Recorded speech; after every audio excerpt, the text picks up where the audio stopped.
कहानी बताया जा रहा है एक ऐसे राजा की कहानी जिसके जीवन में बचपन से लेकर आखिरी तक सिर्फ संघर्ष था। जी हाँ, मैं कहानी बता रहा हूँ राजा संभाजी महाराज का। राजा संभाजी महाराज जो कि शिवाजी महाराज के ज्येष्ठ पुत्र थे।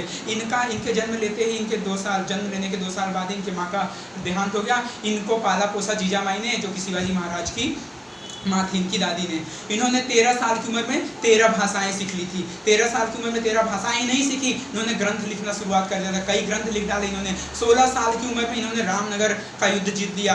16 साल की उम्र में रामनगर का युद्ध जीतने के बाद संघर्ष करते रहे, अपनी कौशलता बढ़ाते रहे। 19 साल की उम्र में इन्होंने रायगढ़ किला संभाल लिया था।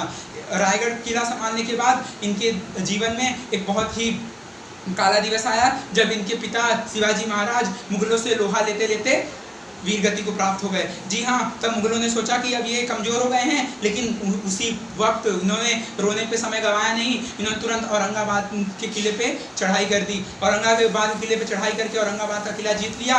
और अब औरंगजेब की आंखों में खटकने लगे थे मुगल।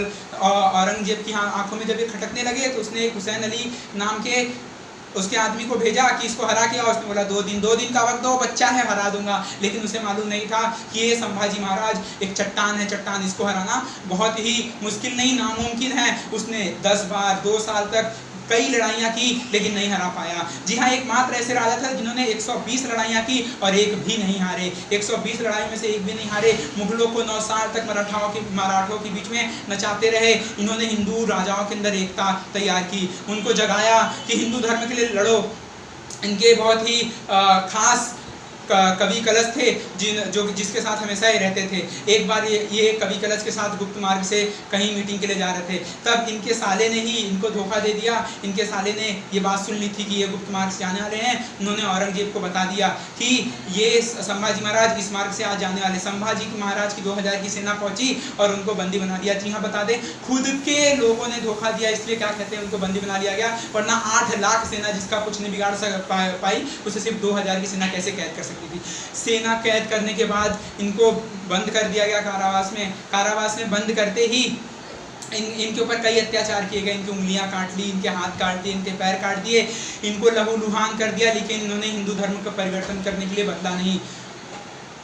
औरंगजेब बोलता रहा कि हिंदू धर्म परिवर्तन कर लो, मैं तुम्हें देश का बड़ा राजा बना दूंगा, अपना धन दे दो, मैं तुम्हें देश का बड़ा राजा बना दूंगा, पूरे भारत पे राज करोगे। लेकिन इन्होंने नहीं माना। इन्होंने बोला मुझे धर्म परिवर्तन करना स्वीकार नहीं है, सीखो, जरा सीखो। ये अपनी जानों की आहुति दे गए, लेकिन धर्म परिवर्तन नहीं किया। आखिर में औरंगजेब बोला मैं हार गया। मैं अगर संभाजी तेरे जैसे 4 में से अगर कोई एक बेटा भी तेरे जैसा होता ना, तो आज मैं पूरे विश्व को मुगल सल्तनत बनाता।